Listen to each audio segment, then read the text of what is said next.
Morning, everyone. My topic for today is neurophysiology and its practical applications in anesthesia. Neuroanesthesia has always fascinated me. It has been always challenging to manage such cases. There are a few differences from other cases of anesthesia which we are going to learn today. Definitely, it is very vast topic.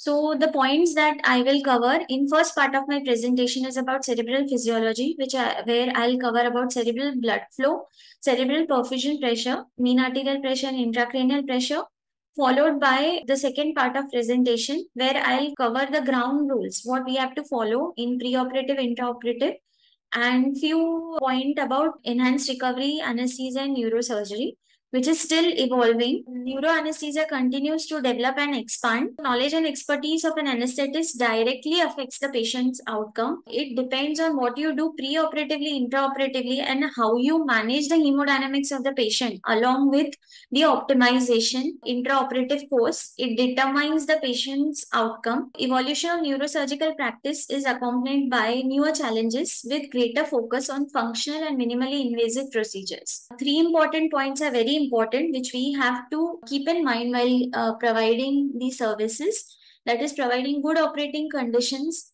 assess and preserve the neurological function, and provide high quality neurological recovery. As a neuroanesthetist or as an anesthetist exclusively working in neurosurgery setup, we have to provide services in endovascular suits for digital subtraction angiography as well as for endovascular coiling, stenting. Then apart from that, we are called into emergency department as well as neuro ICUs, providing airway management and cervical stabilization for spine and head trauma, where we may have to intubate patients with poor GCS and optimize the patient prior to surgery, for providing non-operating room anesthesia in MRI and CT. And we also play a very important role. We are part of committee for brain death diagnosis. Brain death committee involves an anesthetist where we have to provide 6 hourly checkups. We have to see the checkups, apnea test for declaring the patient brain dead and for organ donation. What exactly matters to us during general anesthesia? This is the blood supply of brain where circle of Willis is highlighted. To the brain, 17 to 20% of cardiac output contributes to it. Main arteries here are middle, anterior, and posterior cerebral artery. We need to know the circle of Willis in detail because these are the areas where there are maximum bleeders, as well as any injury to any vessel during aneurysm or subarachnoid hemorrhage or during surgery can lead to infarct, can lead to devastating complications and severe hypovolemic shock. Especially, these are the vessels which are important with neurosurgeon while doing endovascular coiling. These vessels are very important as the coils are put in these arteries. Cerebral metabolic oxygen rate is 3 to 3.8 ml per 100 gram per minute. Cerebral blood glucose composition consumption is 5 milligram per 100 gram per minute of body weight. The maximum blood supply to the brain is from the internal carotid artery, which does not have any branch. Patency and maintenance of perfusion here is very important, and 20% is from vertebral arteries. So the major blood supply to the brain is from internal carotid artery. Circle of Willis is contributed by internal carotid artery. The normal cerebral blood flow is around 50 ml per 100 gram per minute, and total cerebral blood 750 ml per minute. The values are important because that helps us in assessing the electroencephalogram. So we can diagnose what is happening as per the electroencephalogram. If it is less than 20 to 25 ml per 100 gram per minute, it leads to a slow EEG. The graph that we get, we can diagnose. If we know the values, we can easily read an encephalogram apart from the expertise of a neurologist that we require. Less than 15 to 20 ml per 100 gram per minute, it leads to a flattened EEG. Less than 10 ml per 100 gram per minute. This is an ominous sign because it leads to irreversible brain damage. You cannot do anything in such case as irreversible brain damage has occurred. There is neuronal death, anaerobic metabolism, and cell death has occurred. So it will definitely more than 50% chances of patient morbidity and mortality. Now, cerebral blood flow is directly influenced and is in direct correlation with cerebral blood perfusion. It is affected by the partial pressure of carbon dioxide more than the partial pressure of oxygen. Plays a very important role in cerebral autoregulation. Also, autonomic and neurogenic innervation plays a very important role. So I will be repetitively mentioning about cerebral perfusion pressure and autoregulation. This is a curve, this is a diagram about cerebral blood flow and its direct correlation with the partial pressure. You can see this curve where as there is increase in partial pressure of carbon dioxide, the cerebral blood flow increases. Why? Because PaCO2 directly affects the blood vessels. It directly causes relaxation of the blood vessels, leading to vasodilatation. That is why it increases the cerebral blood flow. The cerebral blood vessels have the receptors for carbon dioxide more than the carbon dioxide, where PaCO2 directly affects it, and changes in PaO2, that is partial pressure of oxygen. It does not affect unless it falls below 60 mm of Hg. Unless there is severe hypoxia, there is no response. Cerebral blood flow decreases with fall in PaO2 because of cerebral vasoconstriction. So there are three important phenomena related to the cerebral blood flow. First one is luxury perfusion. Now, what is luxury perfusion? There is increase in the cerebral blood flow and decrease in the cerebral metabolic oxygen rate, which is 3 to 3.8 ml per 100 gram per minute. Indirectly, there is decrease in metabolic demand and increase in oxygen supply, which is in the action is applicable for our volatile anesthetics because they cause cerebral vasodilatation and decrease the cerebral metabolic oxygen consumption rate. So they are increasing the oxygen nutrient supply to the brain. So this is called as luxury perfusion. It is beneficial. It does not cause any harm. Now, two important phenomena, that is intracerebral steal and Robin Hood phenomena. These indicate pathology, and we can assess what is the difference. Intracerebral steal. This is called as stealing of the blood from ischemic area to normal area. If there is an ischemia, infarct, or a bleed, so the blood vessels in those areas, they do not respond. In the sense, they cannot dilate or vasoconstrict also. So the blood vessels surrounding that area, they either vasodilate or vasoconstrict. In case of ischemia, there is vasodilatation. There has to be a collateral circulation and blood maintenance. So vasodilatation of the blood vessels in the normal area. So they shunt, as a result of which there is more blood supply to the normal area than the diseased area. So that is stealing of blood from ischemic to normal area. This is called as intracerebral steal. And opposite of that is Robin Hood phenomena, that is reverse steal. Because the blood vessels vasodilate, sometimes there is vasoconstriction too in the normal area. To maintain the mean arterial pressure and cerebral perfusion pressure, the blood vessels vasodilate and vasoconstrict depending upon the partial pressure of carbon dioxide as well as the neurohormonal factors. So the blood vessels in the normal area also vasoconstrict and they push the blood towards the diseased area. This is called as stealing of the blood from normal to ischemic, which is seen in hypocapnia when PaCO2 is less than 25 mm of Hg. There is severe cerebral vasoconstriction, which causes a shunting of blood away from the healthy area. So this is called as reverse steal or Robin Hood phenomena. The main aim here in neuro anesthesia during general anesthesia, we have to maintain the cerebral perfusion pressure. It is the difference between the mean arterial pressure and intracranial pressure or cerebral venous pressure, whichever is greater. Some studies do mention about importance of systolic BP too, that you cannot decrease the systolic BP below 90 mm of Hg as because it directly affects the mean arterial pressure. That is also one of the factors responsible for secondary brain injury, hypoperfusion. This is a cerebral perfusion pressure. It will increase if MAP is increased and ICP is decreased. And it will be balanced if both of these are balanced. If you decrease the mean arterial pressure and increase the ICP, cerebral perfusion is going to be affected. Normal cerebral perfusion pressure is 80 to 100 mm of Hg, but it will increase in cases of hypertensive patients. They will require more maintenance, more values, more than 90 to 100 mm of Hg is the lower limit. So it is more dependent on mean arterial pressure. Now, ICP, if it is more than 30 mm of Hg, it will definitely compromise cerebral perfusion pressure. This is a value leading to intracranial hypertension. Also, the newer values where they mention about ICP more than 22 mm of Hg can lead to raised ICP, which will affect the cerebral perfusion pressure. So the value here less than 25 mm of Hg, if the perfusion pressure is decreased, that means the mean arterial pressure is hardly there and ICP is through the roof. So it will lead to irreversible brain damage. So this value is is an ominous sign. You cannot afford to bring the cerebral perfusion pressure so low. So constantly you have to monitor the mean arterial pressure and ICP. There are various monitors, transcranial Doppler, where we can measure the blood flow, intracranial pressure monitors, invasive monitors, which can help us in determining the cerebral perfusion pressure.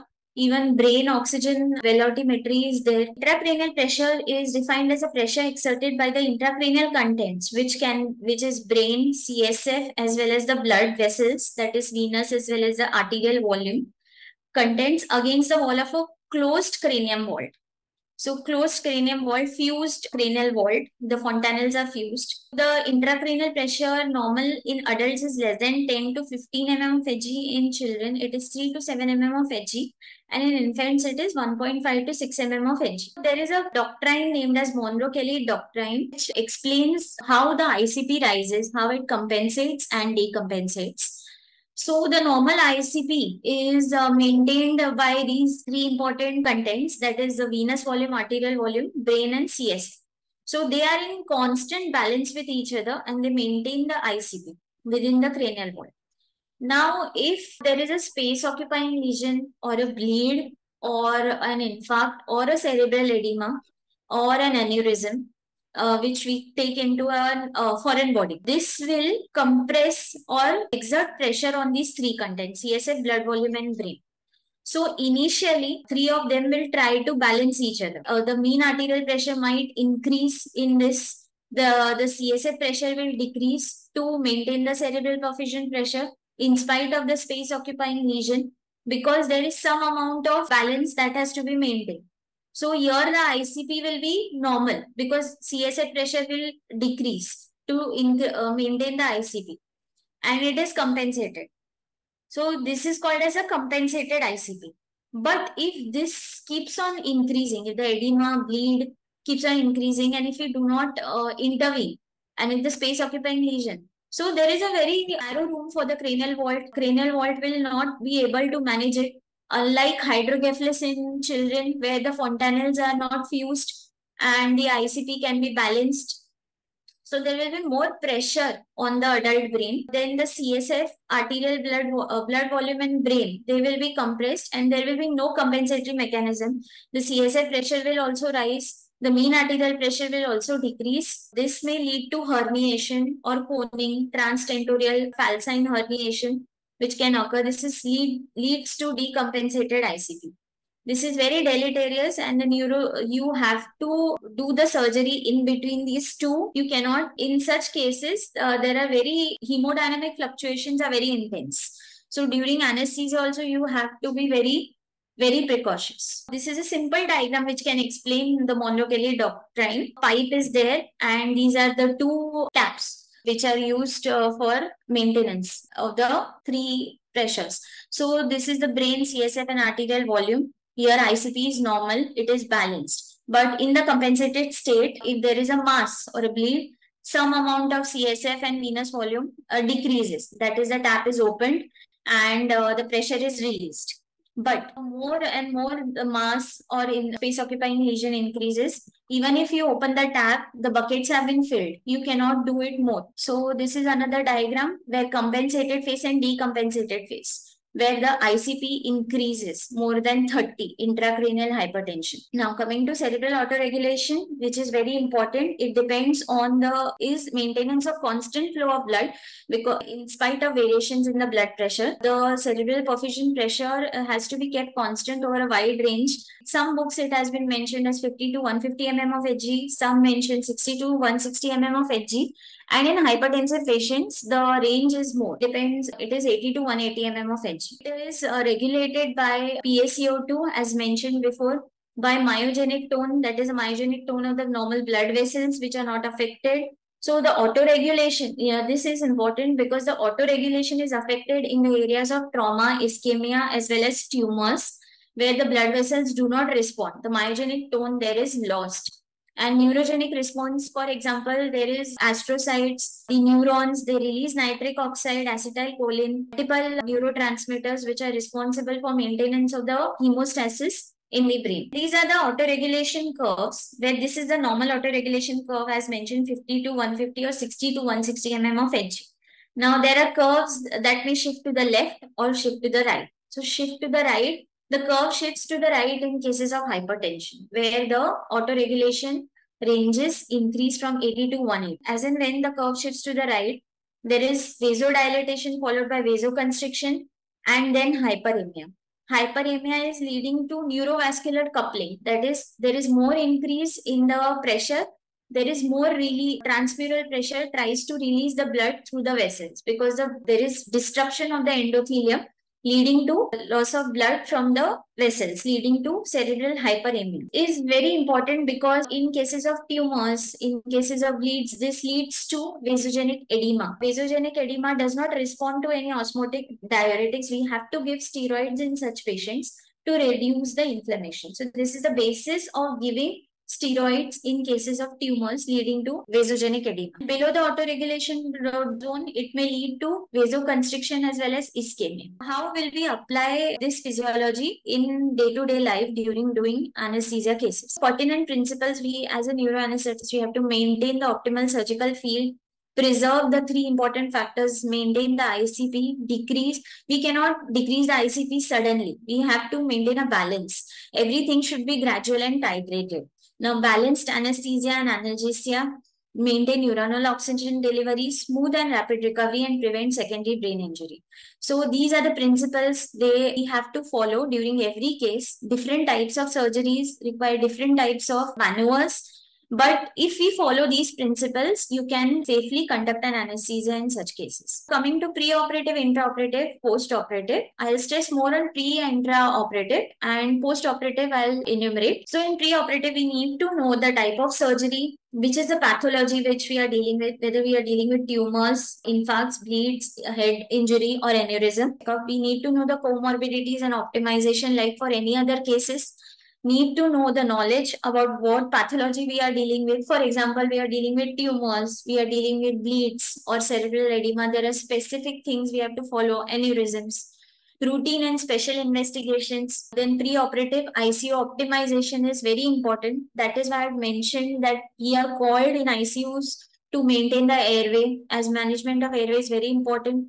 Now, special things that we need to know, follow in such cases, that we need to know the Glasgow Coma Scale. Apart from that, there is another 4 score which involves the components of Glasgow Coma Scale along with pupillary reaction to assess the patient's consciousness, as well as how much the patient has risk of aspiration, need of intubation.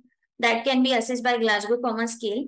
Then neurodeficit has to be documented. Most of these patients with bleeds and infarcts, they have neurodeficit. We have to document it in our PAC chart, our consent, because if post-operatively the patient's relative might ask that we will not informed from your side about the deficit, and the deficit will improve when, how much time will it take.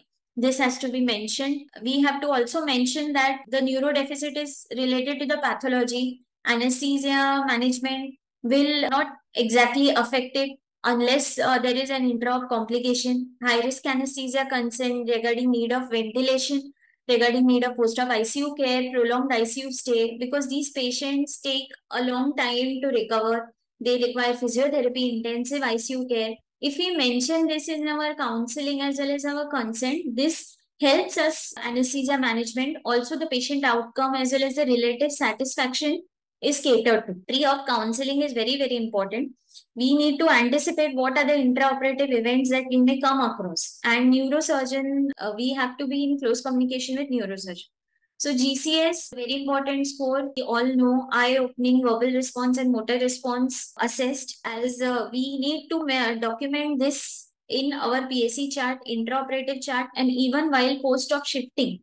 You need to know this. So GCS helps us in assessing the type of injury. If 13 to 15 mild head injury, if 9 to 12 moderate head injury, and 3 to 8 it is severe head injury. Severe head injury, see the range. If it is 3 to 8, some books mention if it is the GCS is below it, we have to intubate. Now the recent papers have mentioned that there are increased chances of morbidity. Intubation is attempted at GCS below 8. Few papers have mentioned Jacob A. DA et al.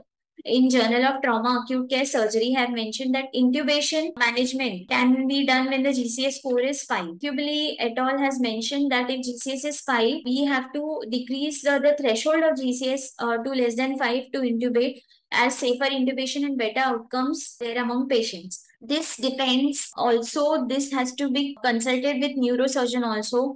We have to assess the patient's hemodynamic status, whether he has polytrauma, if he is hemodynamic unstable, if he is septic. We have to intubate as per the clinical experience also, and chances of aspiration are there.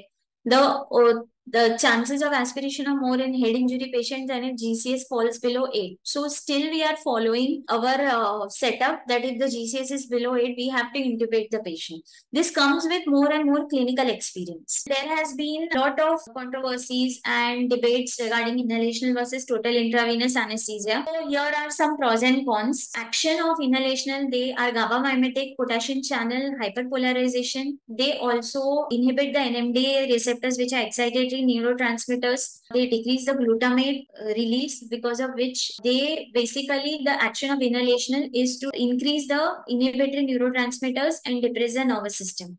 So even total intravenous anesthetic like propofol, along with we are using alpha-2 agonists lately, dexmedetomidine, remifentanil, opioid in combination. Thiopenton is used in some cases, but propofol is more popular. So they are anticonvulsants also, they have antioxidant effect. Inhalational anesthetic, basically they cause relaxation of the cerebral blood vessels, leading to decrease in cerebral metabolic oxygen rate, increase in cerebral blood flow. That is, they provide luxury perfusion. And they increase the ICP, but very in a less amount. That depends on the MAC values that you keep. If you give MAC values above 1.5, this will definitely increase the ICP, increase the chances of post-operative nausea, vomiting, which will further cause coughing, which will further cause vomiting post-operatively, and increase in the ICP. In order to maintain the cerebral perfusion pressure, you have to maintain the MAC values below or equivalent to 1. Sevoflurane is more better, as it has a shorter blood gas coefficient 0.69, followed by isoflurane equivalent to desflurane, and halothane is no longer used for neuroanesthesia because it can cause arrhythmias, it can cause sympathomimesis, which can affect the blood pressure and further affect the cerebral perfusion.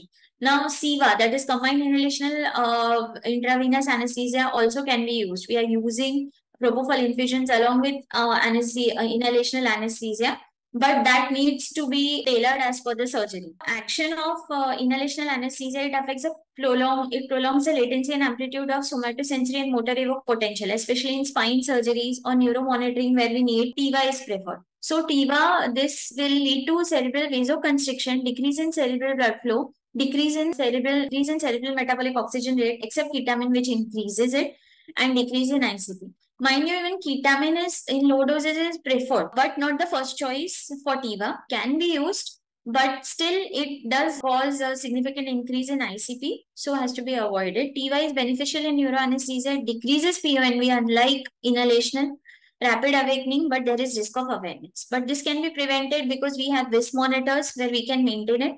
Useful in neuromonitoring as it does not affect the latency and amplitude of SSEP.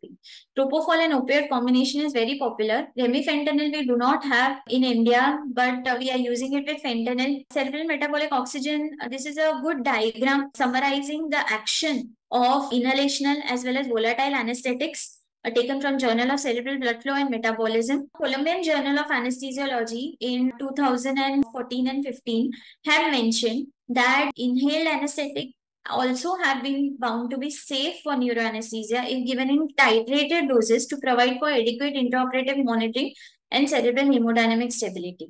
So they are a good alternative to total intravenous anesthesia. If you do not have these monitors, monitoring awareness of anesthesia is difficult in neurosurgical patients because their consciousness is already affected. If you are using the hemodynamic parameters to assess whether the patient has a good depth of anesthesia is very difficult. If you do not, unless you have WIS monitors, entropy in your 7 para monitors, you cannot determine whether the patient is deep or not. TIVA can be used. You need to have good TCI pumps. You need to have good infusion pumps and the proper setup. Need to have experience with TIVA, total intravenous anesthesia, for providing, but you have to also cater that you cannot, that helps us in understanding whether the depth of anesthesia is maintained or not. You need to have WIS monitors, but cost is very important. TIVA is very costly. WIS monitors are also costly. The TCI pumps are not available in every institute. Most of the time we have inhalational sevoflurane or isoflurane to manage the cases in small nursing setups. So we need to know both the methods, but inhaled anesthetics can be used in neurosurgery. And I have been exclusively using inhaled anesthetics, sometimes propofol infusion. Different positions. The gist of different positions is that you have to maintain the surgical field. You need to know the complications. You have to maintain the hemodynamic stability during every different types of position. Pressure areas have to be padded. Your airway has to be secured, and good cerebral venous drainage is the goal for a surgeon and for us also. Neck positions have to be managed. So I'll just enumerate some positions that we are using and the specific complications related to it. So supine position, per se decreases. There is diaphragm supine position of variations like lawn chair or reverse Trendelenburg.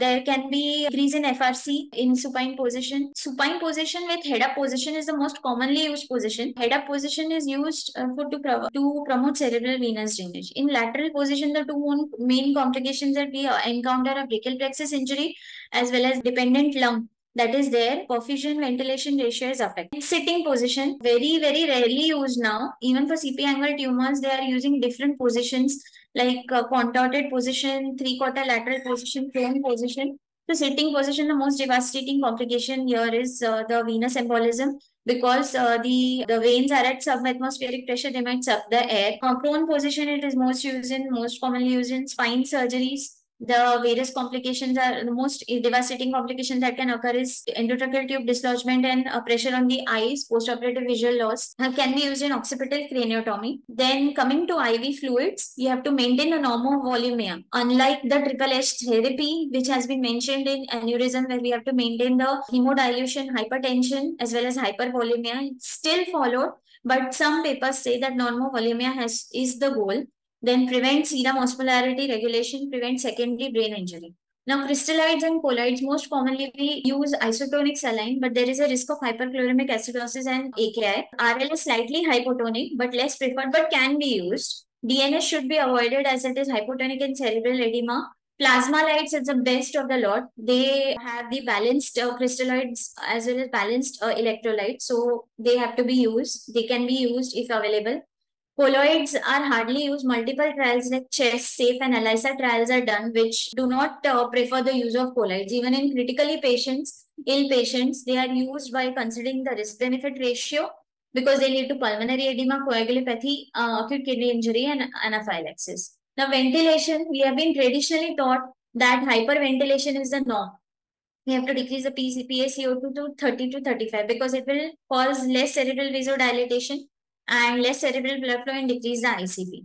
But is it followed in every patient? No. It has been reserved for specific cases where there is the extremely tight brain resistant to all measures of decreasing ICP. By Hare, AJ et al., neurosurgery, anesthesiology, it has been mentioned. Normocapnia can be followed because if hyperventilation is done where PaCO2 is decreased to below 25 mm of Hg, it will lead to cerebral vasoconstriction, ischemia. It will further impair the autoregulation and secondary brain injury, which will lead to poor neurological outcome. So this is the current consensus. Most of the anti-epileptics we earlier used are phenytoin. Phenytoin is still used. Valproate, carbamazepine is rarely used now. It causes cytochrome P450 induction, which will lead to faster metabolism, increased anesthetic requirements. It leads to more sedation. But the commonly used topiramate, lacosamide, they lead to less sedation, less non-toxic plasma levels, and less hemodynamic fluctuations, and less chances of arrhythmias. The anesthetic drugs responsible for leading to convulsions are nitrous oxide, meperidine, morphine, opioids, ketamine, etomidate can lead to myoclonic jerks, halothane, along with adrenaline, can lead to seizures as well as arrhythmias. Desflurane and enflurane are also some of the triggering factors. Anticonvulsants, which the role of anesthetic as anticonvulsants are midazolam, diazepam, lorazepam. These are good anticonvulsants. Barbiturates is also good anticonvulsant in status epilepticus. Propofol to some extent, but propofol may lead to some, since we are dealing with anticonvulsants and cerebral edema. So 20% mannitol and 3% hypertonic saline are used. 0.5 to 1 gram per kg and 1 to 4 ml per kg has to be used. They have to be given at 20 to 30 minutes. The action is mannitol is osmotic diuretic. It causes hypertonic saline, causes diuresis via ANP. This causes more diuresis, hypotension, hypovolemia. This maintains the MAP.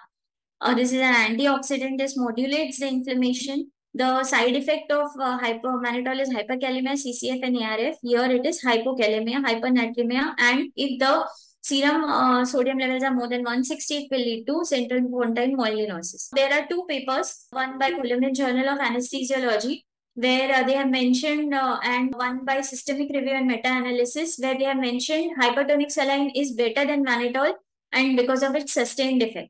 But the latest review article in 2023 has mentioned in around 748 patients with 15 RCTs, where they have mentioned that no difference in hypertonic saline and mannitol.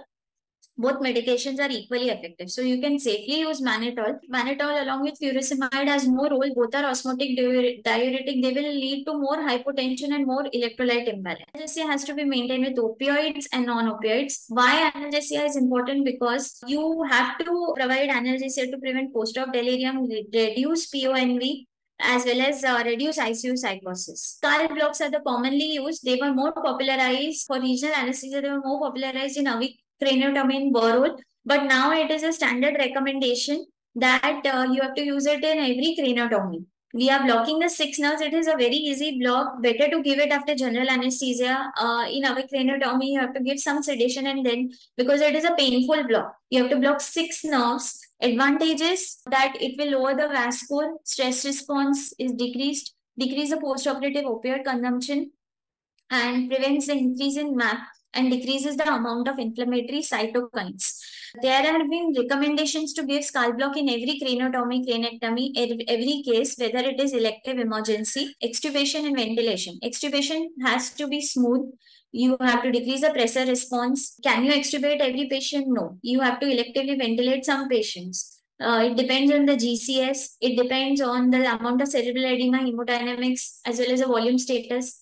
Extubation, you can use dexmedetomidine infusion, opioid propofol boluses, beta blockers, IV lidocaine. Bailey's maneuver is practiced where you use LMA in spontaneous, after the patient has achieved spontaneous ventilation, remove the endotracheal tube and then extubate the patient to avoid stress response. And no touch technique is not manipulating or extremely vigorous suction of the oral secretions. It depends on the pre-op GCS, extent of surgery, intra-op events, and along with the criteria of extubation, which has to be followed. And elective ventilation, post-op ICU care is very important. You have to give sedation holidays to assess the neurological recovery, short-acting sedatives for that. And this is one new thing that is coming into enhanced recovery after neurosurgery. Pre-operative counseling is a must. Immunonutrition is a new thing where apart from the immunonutrition, that is you are modulating the immune system, you are helping the patient, especially in patients of cancer, to immunomodulate along with decreasing the oxidative stress as they stimulate the cell response, which has been provided, but still trials are going on. Still using proper nutrition you have to give. Antibiotic, antithrombotic prophylaxis has to be given. High grade antibiotics need to be given. Antithrombotic, we cannot give lower molecular weight heparin because it will lead to bleeding. So intermittent pneumatic compression devices have to be used. Intraoperatively, as mentioned, skull blocks, fluids, normal cold body temperature is the norm. Hypothermia is not recommended now. Deep hypothermic arrest, which was recommended, it's not.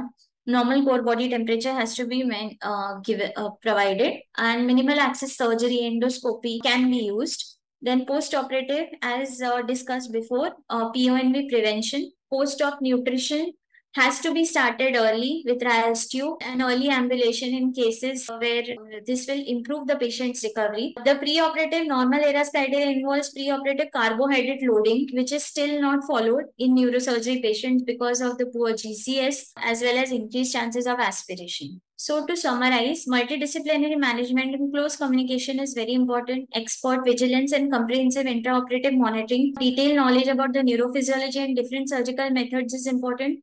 Constant evolution and upgradation of skills to keep pace with the modern era is needed. Application of regional as well as general anesthesia provides balanced anesthesia. Preserve the neurocognitive function. Rapid recognition of devastating complications is the key for a successful outcome. Thank you.